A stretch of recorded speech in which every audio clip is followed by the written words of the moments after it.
ನಮಸ್ಕಾರ ವೀಕ್ಷಕರೇ, ನಾನು ನಾಗರಾಜ್ ಅಪ್ಸಂದ್ರ.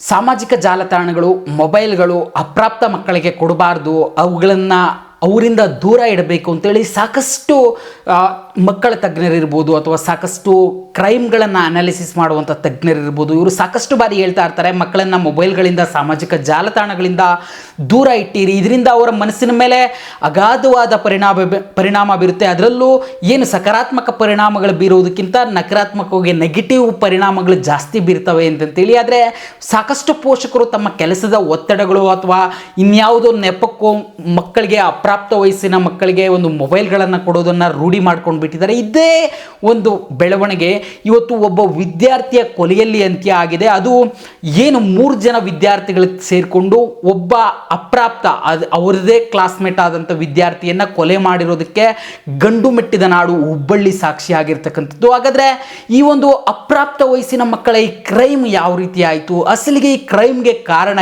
ಏನು, ಆ ಕೊಲೆ ಮಾಡಿದಂಥ 3 ಮಕ್ಕಳ ಮನಸ್ಸಿನಲ್ಲಿ ತುಂಬಿಕೊಂಡಿದ್ದಂಥ ವಿಚಾರ ಏನು, ಈ ಎಲ್ಲದರ ಬಗ್ಗೆ ಹೇಳ್ತಾ ಹೋಗ್ತೀನಿ. ಸಂಪೂರ್ಣವಾಗಿ ವಿಡಿಯೋನ ನೋಡಿ.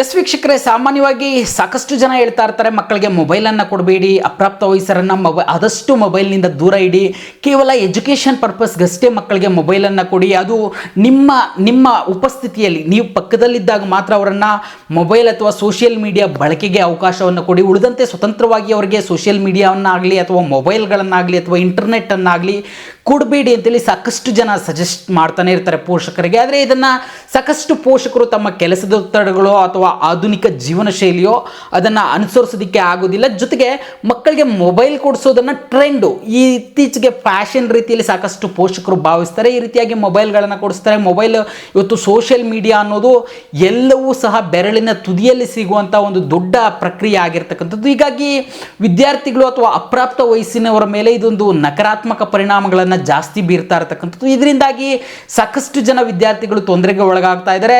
ದುರದೃಷ್ಟವಶಾತ್ ಕೇವಲ ತೊಂದರೆಗಳಿಗೆ ಒಳಗಾದನ್ನ ಯಾವುದೋ ಒಂದು ಕೌನ್ಸಿಲಿಂಗ್ ಕೊಡೋದ್ರ ಮುಖಾಂತರ ಸರಿಪಡಿಸ್ಬೋದು ಅಥವಾ ಅವರನ್ನು ಆ ಚಟದಿಂದ ದೂರ ತರ್ಬೋದು.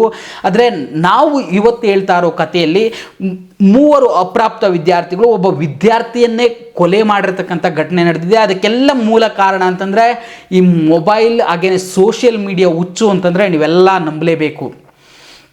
ನಿಜ, ಏನು ಹುಬ್ಬಳ್ಳಿಯಲ್ಲಿ ನಿಂಗರಾಜ್ ಅನ್ನೋ ವಿದ್ಯಾರ್ಥಿ 10ನೇ ಕ್ಲಾಸು ವ್ಯಾಸಂಗವನ್ನು ಮಾಡ್ತಾ ಇರ್ತಾನೆ. ಇದೇ ಸಂಕ್ರಾಂತಿ ಹಬ್ಬದ ದಿನ ಆತ ಮನೆಯಲ್ಲಿ ಇರಲ್ಲ. ಪೋಷಕರು ಪೊಲೀಸ್ ಠಾಣೆಗೆ ದೂರನ್ನು ಕೊಡ್ತಾರೆ. ಪೊಲೀಸರು ಪರಿಶೀಲನೆ ಮಾಡಿದಾಗ ಒಂದು ಕಡೆ ಆ ನಿಂಗರಾಜ್ ಅನ್ನೋ ವಿದ್ಯಾರ್ಥಿಯ ಶವ ಪತ್ತೆ ಆಗುತ್ತೆ.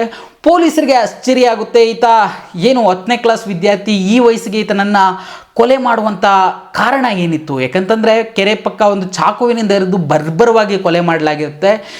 ಪೊಲೀಸರಿಗೆ ಸಾಕಷ್ಟು ಅನುಮಾನ ಬರುತ್ತೆ. ಯಾರೇ 10ನೇ ಕ್ಲಾಸ್ ವಿದ್ಯಾರ್ಥಿ ಈತನನ್ನು ಕೊಲೆ ಮಾಡುವಂಥ ಆಶಯ ಯಾರಿಗಿತ್ತು ಮತ್ತು ಇದರ ಮೋಟಿವ್ ಏನು, ಯಾರು ಅವರ ಪೋಷಕರ ಕಾರಣಕ್ಕಾಗಿ ಈತನನ್ನು ಏನಾದರೂ ಕೊಲೆ ಮಾಡಿದ್ರು ಅಂತೇಳಿ ಎಲ್ಲ ಆಯಾಮದಲ್ಲಿ ತನಿಖೆಯನ್ನು ಮಾಡ್ತಾರೆ. ಆದರೆ ಪೋಷಕರ ಪಾತ್ರ ಏನೂ ಗೊತ್ತಾಗಲ್ಲ. ಕೊನೆಗೆ ಗೊತ್ತಾಗುವಂಥದ್ದು ಏನಂತಂದರೆ ಇದೇ ನಿಂಗರಾಜನ ಸಹಪಾಠಿಯಾಗಿದ್ದಂಥ ವಿದ್ಯಾರ್ಥಿ, 10ನೇ ಕ್ಲಾಸ್ನ ವಿದ್ಯಾರ್ಥಿ ಒಬ್ಬ ಮತ್ತು ಆತನ 2 ಸಹಚರರು, ಫಸ್ಟ್ PUC ಓದ್ತಾ ಇದ್ದಂಥ 2 ಸಹಚರರು ಸೇರಿಕೊಂಡು ಈ ಒಂದು ಕೊಲೆಯನ್ನು ಮಾಡಿರ್ತಾರೆ. ನೀವು ಕಾರಣ ಕೇಳಿದ್ರೆ ಬೆಚ್ಚು ಬಿದ್ದು ಬಿಡ್ತೀರಾ. ಯಾಕಂತಂದರೆ ಇವರು ಕೊಲೆ ಮಾಡೋ ಉದ್ದೇಶ ನಾವು ಡಾನ್ ಅನ್ಸ್ಕೊಳ್ಬೇಕು ಶಾಲೆಯಲ್ಲಿ ಅಥವಾ ನಮ್ಮ ಏರಿಯಾಗಳಲ್ಲಿ ಅಥವಾ ನಮ್ಮ ವಿದ್ಯಾರ್ಥಿಗಳ ಒಂದು ಗ್ರೂಪ್ ಏನಿದೆ ಈ ಗ್ರೂಪ್ನಲ್ಲಿ ನಾವು ಡಾನ್ ಅನ್ಸ್ಕೊಳ್ಬೇಕು ಅನ್ನೋ ಕಾರಣಕ್ಕೆ ಈ 3 ಸೇರಿಕೊಂಡು ನಿಂಗರಾಜ್ನನ್ನು ಚಾಕುವಿನಿಂದ ಇರಿದು ಕೊಲೆ ಮಾಡಿರ್ತಾರೆ. ಹೆಂಗೆ ಅಂತಂದರೆ ಈತನಿಗೂ ನಿಂಗರಾಜ್ಗೂ ಮತ್ತು ಆ 3 ವಿದ್ಯಾರ್ಥಿಗಳಿಗೂ ಆಗಾಗ ಗಲಾಟೆ ಆಗ್ತಾ ಇರುತ್ತೆ. ಈ 3 ಹೆಂಗೆ ಅಂತಂದರೆ ಈ ಸೋಷಿಯಲ್ ಮೀಡಿಯಾನ ಇನ್ಫ್ಲೂಯೆನ್ಸ್ ಆಗಿ ತೆಗೆದುಕೊಂಡು ನಾವು ಈ ಏರಿಯಾದ ಡಾನ್ಗಳು ಅಥವಾ ಈ ಸ್ಕೂಲ್ನ ಡಾನ್ಗಳು ಅನ್ನೋ ರೀತಿ ವರ್ತಿಸ್ತಾ ಇರ್ತಾರೆ.